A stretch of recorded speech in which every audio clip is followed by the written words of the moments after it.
Jadi saya di sini akan menjelaskan tentang apa itu globalisasi. Pertama-tama, saya ingin menjelaskan dulu apa itu arti globalisasi. Globalisasi itu sendiri adalah proses yang mendunia yang melibatkan manusia, yang membuat manusia berpikiran terbuka dan bergantung pada satu sama lainnya tanpa adanya batas ruang, waktu, dan jarak. Yang kedua, saya ingin menjelaskan nih apa itu ciri-ciri globalisasi. Globalisasi memiliki ciri-ciri sebagai berikut. Yang pertama, perubahan dalam konsep ruang dan waktu. Yang kedua, adanya saling ketergantungan di bidang ekonomi serta perdagangan. Yang ketiga, adanya peningkatan interaksi kultural. Yang keempat, adanya peningkatan masalah bersama. Nah, ada nggak sih faktor-faktor yang menyebabkan terjadinya globalisasi? Tentunya ada. Yang pertama, perkembangan teknologi dan informasi. Artinya apa? Yang memudahkan manusia untuk memperoleh informasi dengan cepat, sehingga mudahnya transaksi keuangan yang terjadi di seluruh negara. Yang kedua, banyaknya kerjasama internasional. Artinya, melalui sektor ekonomi, membuat terjadinya ekspor dan impor, atau kayak ada perdagangan untuk memenuhi kebutuhan masyarakatnya gitu loh. Yang ketiga, kemudahan transportasi. Artinya masyarakat mudah berpergian atau mengirim barang meski jaraknya jauh.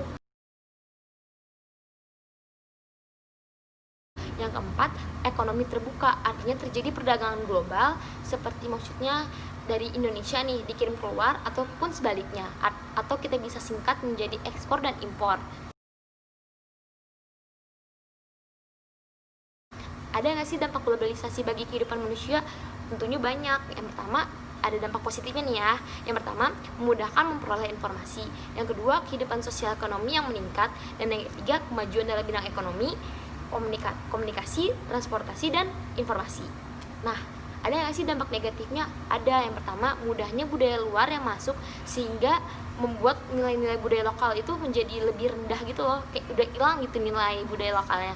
Yang kedua, lunturnya nilai-nilai kebudayaan seperti gotong royong dan lain sebagainya. Yang ketiga, rusaknya lingkungan dan meningkatkan polusi udara. Yang keempat, maraknya penyelundupan barang-barang ilegal dan terlarang. Misalkan kalian sering dengar gak sih berita-berita tentang penyelundupan narkoba atau lain sebagainya dari negara luar gitu loh. Jadi itulah dampak-dampak dari globalisasi di Indonesia yang terjadi sekarang ini. Nah, kalau dalam bidang politiknya ada nggak sih dampak globalisasi itu? Ada tentunya. Yang pertama, pemikiran politik itu menjadi lebih luas dan terbuka untuk mendapatkan sistem ketatanegaraan yang lebih baik dari sebelumnya, sehingga kesejahteraan rakyat tuh makin terjamin.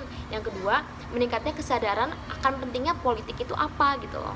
Tapi ada juga nih dampak negatifnya seperti munculnya kehausan dalam kekuasaan politik, sehingga terjadinya money politik.